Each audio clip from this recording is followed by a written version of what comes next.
everybody, welcome to my online class. Previous ক্লাসে আমরা CNS 2 থেকে ইউনিট 2 এর ফার্স্ট টপিক আলোচনা করেছিলাম। আজকে সেকেন্ড টপিক আলোচনা করব, pedagogical and curriculum concern of inequality and diversity। অর্থাৎ অসমতা এবং বৈচিত্র্যতার ক্ষেত্রে শিক্ষাদান এবং পাঠ্যক্রমের কী ধরনের ভূমিকা হতে পারে সেটা নিয়ে আজকে আলোচনা করব। টপিক সম্পর্কে একটু বলে দিই যে আমাদের যে ক্লাসরুমগুলি বৈচিত্র্যপূর্ণ সেটা আমরা জানি, এবং সেখানে আরেক ধরনের সিচুয়েশনও কিন্তু আমরা লক্ষ্য করে থাকি, সেটা হলো ল্যাক অফ কনসেন্ট্রেশন। তো inequality, diversity, lack of concentration, এই ধরনের সিচুয়েশনে একজন টিচার প্যাডাগজিক্যাল কনসার্ন এবং কারিকুলাম কনসার্নের মধ্য দিয়ে কিন্তু টিচিংকে অনেক বেশি এফেক্টিভ করে তুলতে পারে।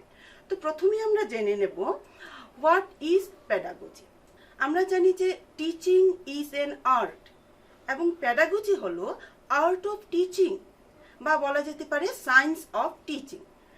Pedagogy is the method and practice of teaching, especially as an academic subject or theoretical concept। অর্থাৎ শিক্ষণীয় যে সমস্ত বিষয়বস্তু বিদ্যালয়ের শিক্ষার্থীরা পড়ে থাকে এবং যে ধরনের থিওরিটিক্যাল কনসেপ্ট তারা পেয়ে থাকে, যে পদ্ধতির মধ্য দিয়ে পেয়ে থাকে, সেটাই হলো প্যাডাগজি বা শিক্ষাদান। তো প্যাডাগজি ইজ ভেরি ইম্পর্টেন্ট। তো এর কিছু ইম্পর্টেন্স আমরা দেখে নিই। প্রথমে আছে easy to focus subject matter to learner. লার্নারদের কাছে প্যাডাগজির সাহায্যে খুব সুন্দরভাবে বা সুচারুভাবে শিক্ষণীয় বিষয়বস্তুকে তুলে ধরা যায়। নেক্সট আছে objectives of learning of any subject matters are easily acquired. যে কোনো বিষয়ের কিন্তু একটা টিচিং লার্নিং অবজেক্টিভ থাকে। যেমন আমরা যদি ধরি সিভিক্সের কি ধরনের অবজেক্টিভ থাকতে পারে, যে সিভিক সেন্স জাগানো ছাত্রদের মধ্যে, তাদের সুনাগরিক করে গড়ে তোলা। তো এরকম প্রত্যেকটা বিষয়ের কিন্তু একটা অবজেক্টিভ থাকে। সেই অবজেক্টিভকে অ্যাকোয়ার করতে গুড প্যাডাগজি হেল্প করে থাকে। Next, it is easier to give practical shape of the subject matter. যে কোনো বিষয়ের একটা ব্যবহারিক রূপদানের ক্ষেত্রে গুড প্যাডাগজি হেল্পফুল। নেক্সট আছে successful teaching through using different techniques and teaching aid। বিভিন্ন ধরনের টেকনিক এবং টিচিং এইড ব্যবহার করে টিচিংকে অনেক বেশি এফেক্টিভ করতে কিন্তু টিচিং লার্নিং যে স্ট্র্যাটেজি, সেটা ভেরি মাচ ইম্পর্টেন্ট। নেক্সট আছে determination of evaluation of teaching learning process are helpful. অর্থাৎ ইভালুয়েশনটা কি ধরনের হবে সেটা নির্ধারণ করতে প্যাডাগজি হেল্পফুল। নেক্সট আছে feedback of teaching learning process are easily received. Evaluation পরে যে ফিডব্যাক দেওয়া হয় সেক্ষেত্রেও কিন্তু প্যাডাগজি হেল্পফুল। তার মানে আমরা বুঝতে পারলাম এই আলোচনা থেকে যে pedagogical concern is very much important. Then আমরা দেখব pedagogical concerns of inequality and diversity. অর্থাৎ ইনইকুয়ালিটি অ্যান্ড ডাইভার্সিটি বা ল্যাক অফ কনসেন্ট্রেশন যদি থাকে, এই ধরনের সিচুয়েশনের ক্ষেত্রে প্যাডাগজিক্যাল কনসার্ন কিভাবে থাকবে, অর্থাৎ কি ধরনের টিচিং স্ট্র্যাটেজি ইউজ করলে একজন টিচার ক্লাসরুম টিচিংকে অনেক বেশি এফেক্টিভ করে তুলতে পারে। First of all, whole class teaching, অর্থাৎ সমগ্র শ্রেণী শিক্ষণ। এখানে সমগ্র শ্রেণীকে ইনভলভ করতে হবে টিচিং লার্নিং প্রসেসে। সাপোজ আমরা শুনে থাকবো ব্রেইন স্টর্মিং। এখানে কি করা হয়, একটা টপিক দেওয়া হয় এবং সেই টপিকের মধ্যে স্টুডেন্টদের ওপিনিয়ন চাওয়া হয়। তখন কি করা হয়, এই অ্যাক্টিভিটি করতে গিয়ে হোল ক্লাস কিন্তু টিচিং লার্নিং প্রসেসের মধ্যে ইনভলভ হয়ে যাচ্ছে। এইভাবে সমগ্র শ্রেণীকে টিচিং লার্নিং প্রসেসে নিয়ে আসা হচ্ছে। নেক্সট আছে কোলাবোরেটিভ টিচিং, অর্থাৎ সহযোগী শিক্ষণ। আমরা জানি টিচিং লার্নিং প্রসেসে টিচার অ্যান্ড স্টুডেন্ট দুজনেরই কিন্তু কন্ট্রিবিউশন আছে। তো এখানে কি, এখানে স্টুডেন্টদের যেমন গ্রুপ ওয়াইজ টিচিং করানো হয় অনেক সময়, এখানে টিচারদেরও কিন্তু টিম ওয়ার্ক করতে হয়। যেমন ধরো যে কোনো একটা সাবজেক্ট পড়ানোর জন্য শুধু সিঙ্গেল টিচার রেসপন্সিবল যেন না থাকে। যেমন সায়েন্স যদি কেউ পড়ায়, এখানে 2-3 জনের একটা টিম যেন থাকে, তাহলে তারা কি করবে, একজন আরেকজনকে হেল্প করবে। কি করতে হেল্প করবে? টিচিং লার্নিং ম্যাটেরিয়াল তৈরিতে এই সমস্ত ক্ষেত্রে হেল্প করে থাকে। নেক্সট আছে অ্যাক্টিভিটি বেসড লার্নিং, অর্থাৎ অ্যাকশন বেসড লার্নিং। এখানে কি করা হবে? টিচার প্রজেক্ট ওয়েতে বা বিভিন্ন হাতে কলমে শিক্ষাদান করবেন। সাপোজ পরিবেশ বিজ্ঞানের একটা টপিক যদি থাকে শেপ অফ লিভস, সেখানে টিচার বলতে পারেন যে স্কুল গার্ডেন থেকে বিভিন্ন ধরনের লিভ কালেক্ট করে এনে পেস্ট করতে। তারা যদি সেই কাজটা করে থাকে শিক্ষার্থীরা, তাহলে তাদের যে লার্নিংটা হবে সেটা কিন্তু লং লাস্টিং হয়ে যাবে। ঠিক আছে, এইভাবে হোল ক্লাস টিচিং এর সঙ্গে কিন্তু যুক্ত হয়ে যাবে। নেক্সট আছে পিয়ার টিউটরিং। এটা এমন এক ধরনের টিচিং স্ট্র্যাটেজি যেখানে নাকি শিক্ষার্থীদের গ্রুপ ওয়াইজ শিক্ষা দেওয়া হয়। অর্থাৎ এখানে দুটো গ্রুপ থাকে, একটা টিউটার গ্রুপ এবং আরেকটা হলো learner group. Tutor group student হবে, লার্নার গ্রুপও স্টুডেন্ট হবে।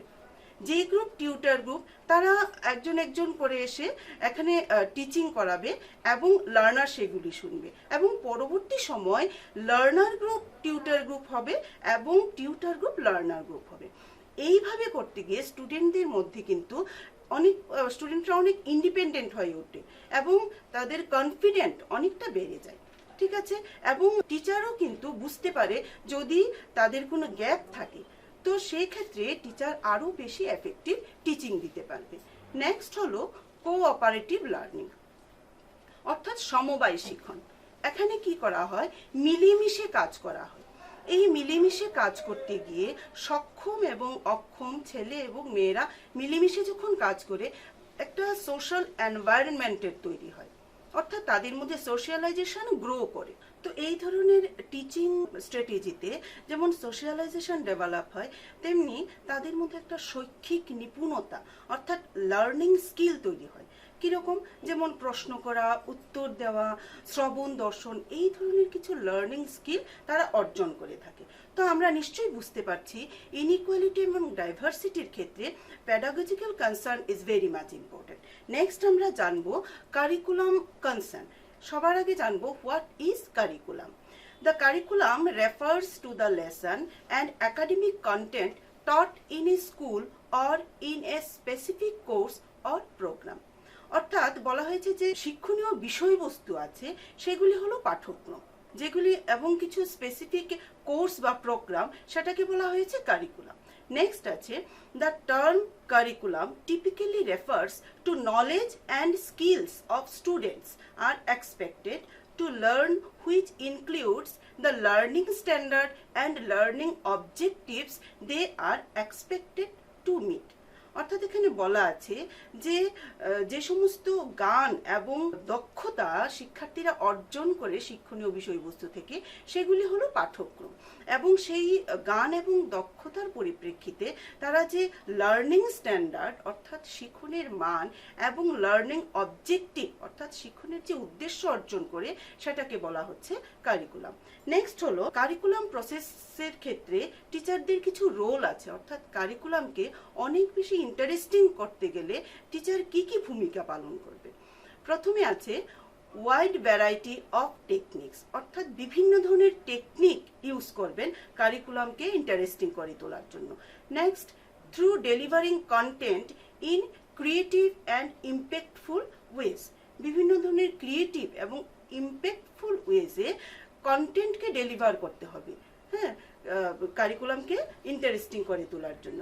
নেক্সট হলো হোল গ্রুপ ইনস্ট্রাকশন, অর্থাৎ এখানে কোনো ভেদাভেদ থাকবে না, সক্ষম অক্ষম ছাত্র বা ছেলে বা মেয়ের ভিত্তিতে ভেদাভেদ করা চলবে না, সমস্ত শ্রেণীর ছাত্রদের নিয়ে কিন্তু ইনস্ট্রাকশন বা পরামর্শ দেবেন টিচার। নেক্সট আছে ইন্ডিভিজুয়ালাইজড অ্যাটেনশন, অর্থাৎ প্রত্যেকটা ছেলে মেয়ের অ্যাটেনশন গ্রো করছে কিনা কারিকুলাম এর ক্ষেত্রে, সেদিকে কিন্তু টিচার লক্ষ্য রাখবেন।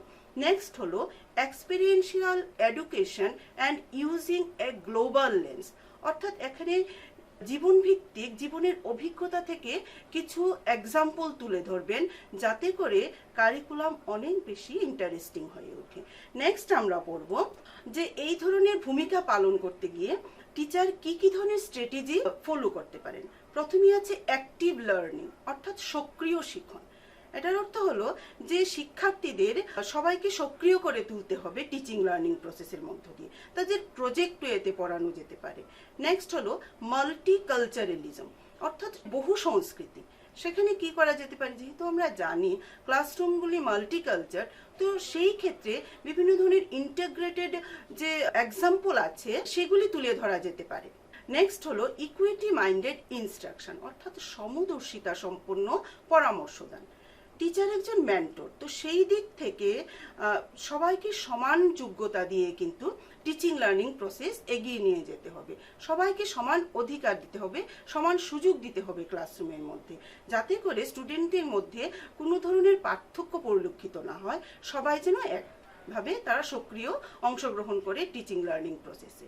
নেক্সট হলো ইনকর্পোরেটিং স্টুডেন্টস চয়েস, অর্থাৎ ছাত্রদের ইচ্ছাকে গুরুত্ব দিতে হবে। ছাত্রদের মন, ছাত্রদের ইচ্ছা, চাহিদা, আগ্রহ যেহেতু প্রাধান্য দেওয়া হয়, সেই ক্ষেত্রে ছাত্রদের ইচ্ছা অনুযায়ী পাঠ্যক্রমকে তুলে ধরতে হবে। এখন আমরা জানব curriculum concerns of inequality and diversity. প্রথমেই হলো আইডেন্টিফাইং নিডস অ্যান্ড পারপাসেস, অর্থাৎ শিক্ষার্থীদের কি চাহিদা আছে সেটা মাথায় রেখে কারিকুলাম ডেভেলপ করতে হবে, এবং শিক্ষার যে উদ্দেশ্য বা টিচিং লার্নিং প্রসেসের যে অবজেক্টিভ সেগুলি মাথায় রেখে কারিকুলাম ডেভেলপ করতে হবে।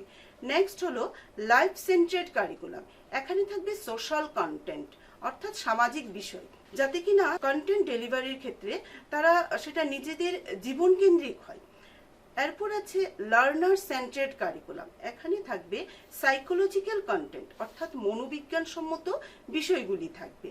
যেহেতু শিশুদের চাহিদা, আগ্রহ এগুলিকে প্রাধান্য দেওয়া হয়, কাজে সেখানে শিশুদের গুরুত্ব দিতে হবে। কারিকুলাম ডেভেলপমেন্টের ক্ষেত্রে সেই জিনিসটা লক্ষ্য রাখতে হবে। নেক্সট আছে জব সেন্টার্ড কারিকুলাম, অর্থাৎ এখানে ভোকেশনাল কন্টেন্ট থাকবে।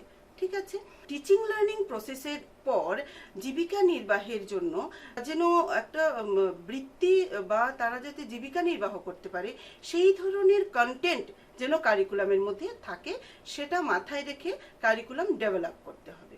নেক্সট হলো এক্সপ্লোরেটরি অ্যাপ্রোচ, অর্থাৎ এখানে এনভায়রনমেন্টাল কন্টেন্ট থাকবে, পরিবেশমূলক কিছু জিনিস থাকবে। পরিবেশের বিভিন্ন দিকে কিন্তু স্টুডেন্টদের কিউরিসিটি থাকে, কৌতূহল থাকে, তো সেই ক্ষেত্রে এক্সপ্লোরেটরি অ্যাপ্রোচ হলো অনুসন্ধানের দিক, অর্থাৎ গবেষণামূলক দিক।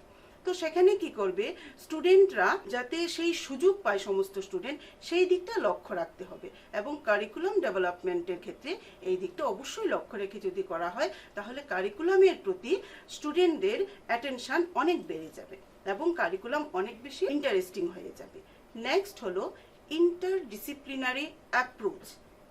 এখানে ইন্টিগ্রেটেড কন্টেন্ট থাকবে, অর্থাৎ সমন্বিত যে সমস্ত বিষয় আছে সেগুলি থাকবে। সেখানে কি করা হচ্ছে, ইন্টারডিসিপ্লিনারি অ্যাপ্রোচ হলো একটা সিঙ্গেল সাবজেক্টের মাধ্যমে বিভিন্ন দিক সম্পর্কে আমরা জানতে পারবো। A single subject from multiple perspective যাকে বলা হয়। যেমন ধরো পরিবেশ বিজ্ঞান, এই সাবজেক্টের মাধ্যমে পরিবেশের বিভিন্ন দিক সম্পর্কে কিন্তু স্টুডেন্টরা জানবে। বা এসএসটির কথা যদি ধরি, এসএসটির মধ্যে বিভিন্ন জিনিস আছে যেগুলি একটা সাবজেক্টের মধ্য দিয়ে বিভিন্ন দিককে তারা জানবে। ওকে, তো আজকের আলোচনা এতটুকুই। Thank you for listening to me.